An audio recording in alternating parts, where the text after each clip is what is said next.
I hear a lot of people say goats just didn't work for them. And most of the time, it wasn't goats. It was a mismatch between their goals and how they were managing them. In today's episode, I'm breaking down why starting too big or too small can both cause problems, how bottle babies fit into this conversation, and why being honest about your goal, pets or commercial goats, solves more issues than any fence or shortcut could. Let's get to it. Hey friends, welcome to the Get Goatwise podcast.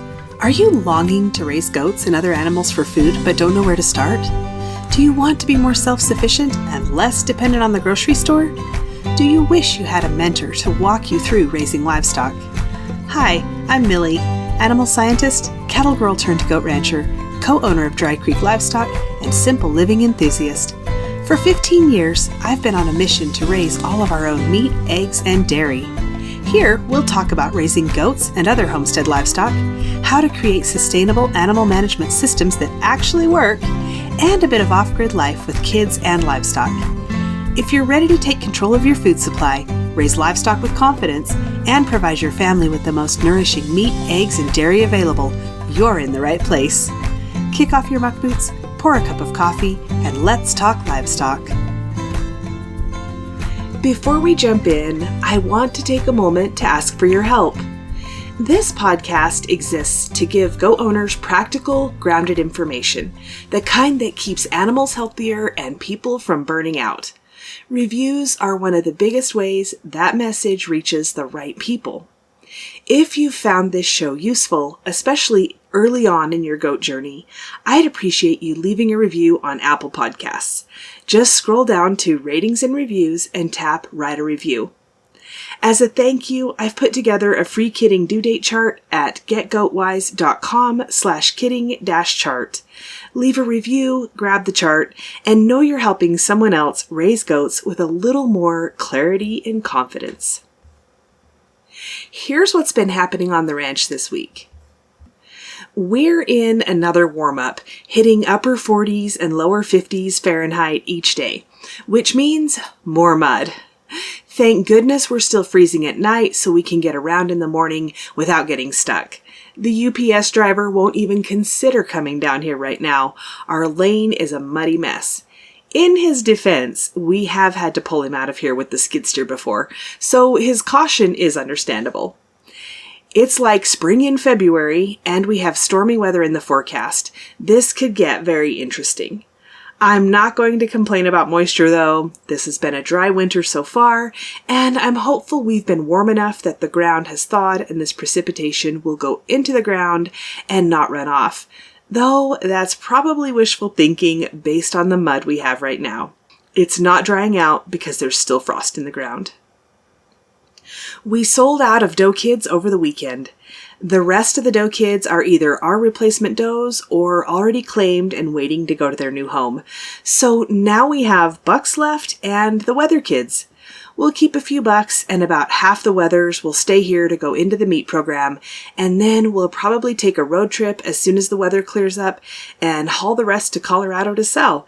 And that will be it for the 2025 kids. Darcy and I went and picked out her show goats for the year, and since we were just bringing home one that day, we loaded up Shed the Bottle Baby to be a companion for the trip. While we were talking to another goat breeder, the subject of scaling or growing a commercial meat goat herd came up, and it got me thinking.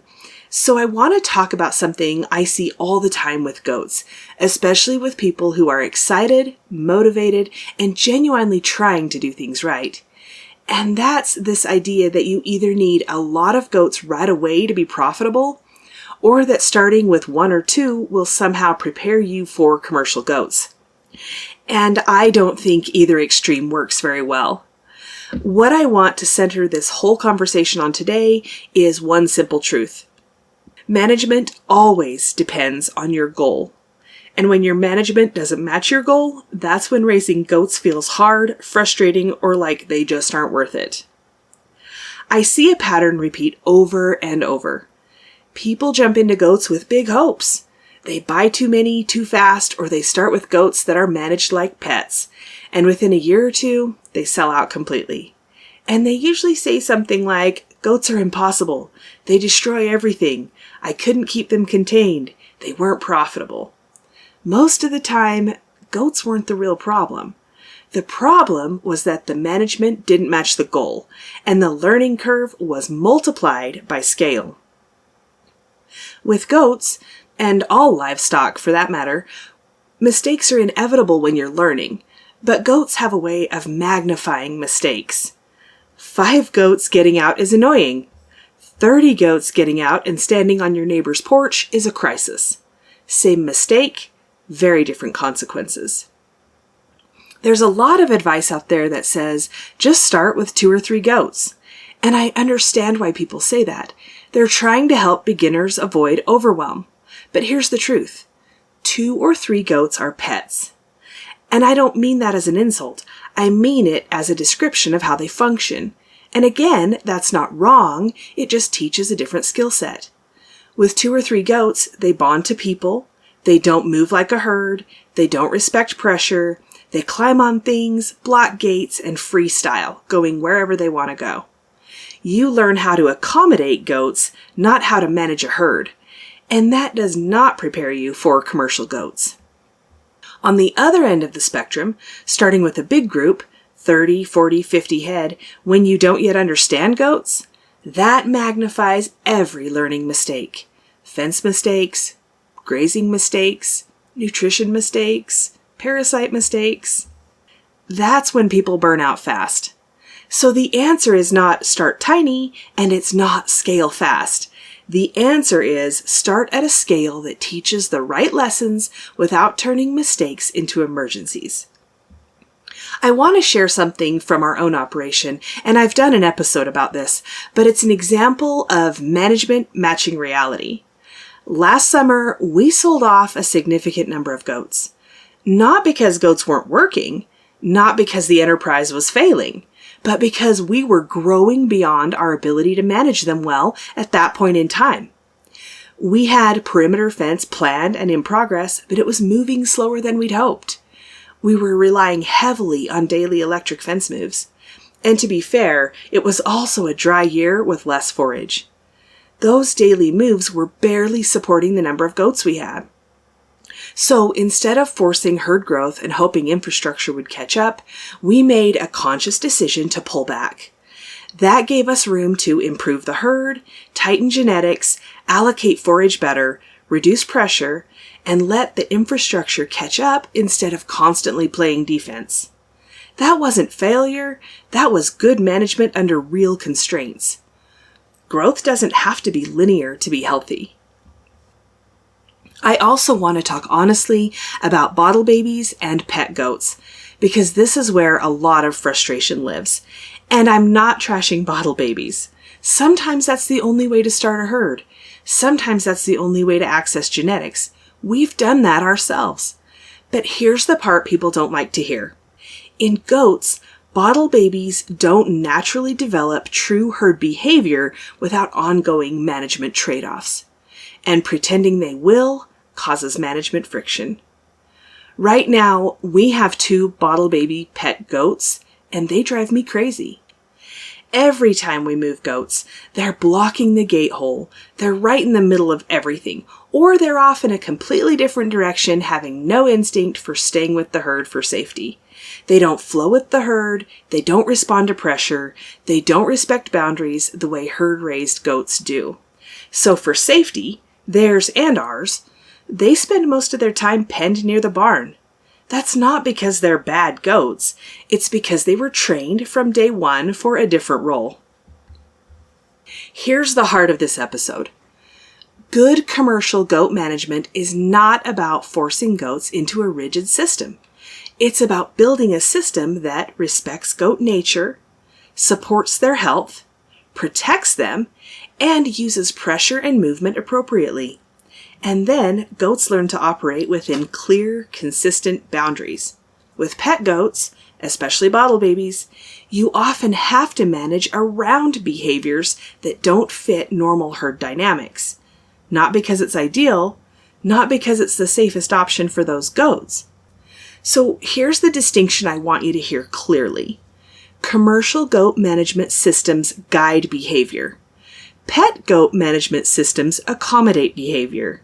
Neither is wrong, but problems start when we expect the same management to work for goats with very different goals and learned behaviors.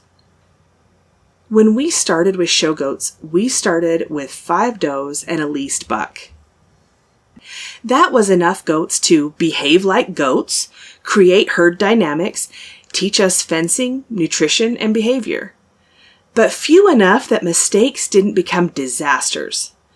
When we started commercial goats, we started with more, about 40 head, but that was only because we already had goat experience. Starting numbers only make sense in context. Your experience, your infrastructure, your forage, your time, and most importantly, your goal. There is no universal right number. There's only a right number for what you're trying to build right now. If what you're trying to build is a commercial meat goat herd, here is a rough guideline. Start with around 5 does, up to 10 if you're new to goats, up to 20 if you have some goat experience. And leasing a buck instead of buying is a good idea when you're new to raising goats. Let's wrap this up. Before you ask, how many goats should I buy? What fence should I build?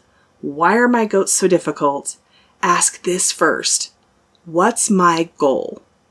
Am I raising pets or am I raising commercial goats? Neither answer is wrong, but your management has to match the answer. Most people don't fail at goats because goats are impossible. They fail because their goals, their animals, and their management were never aligned. Clarity fixes more goat problems than any product, fence, or shortcut ever will. Clear goals lead to better decisions. If you want to learn more about this, head on over to the free community at getgoatwise.com/community and start a conversation. See you next week. Hey there. Thanks for listening today. I'm so glad you're here. If this episode helped you or encouraged you in some way, share the link with your homesteading friends. And if you really want to help me out, click on over to Apple Podcasts and leave a rating and a review. You can connect with me on Instagram or email linked in the show notes, and meet me back here soon for more Get Goat Wise.